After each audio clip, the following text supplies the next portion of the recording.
the in-suspension triple lock head, the 3.5 ton version.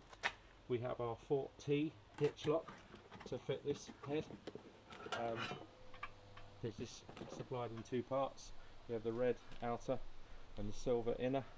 You just simply slide the red outer over, slide the silver inner into this inside of the red. You're supplied with 3 keys. They're a cruciform key. Just simply insert the key into the unit, half a turn, that's now locked it out.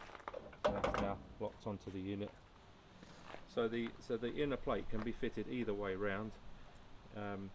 It's in the unhitched position now, which means that the front hole here is sealed up, so nobody can get anything in there to hitch up. Or it can be inserted the other way round, so turning it 180 degrees. It can be inserted that way around in the hitch position, so the tow bar of the vehicle is going up into the hitch, which allows you to lock the trailer to the towing vehicle whilst stationary, i.e. motorway services. So yeah, that's very, very simple.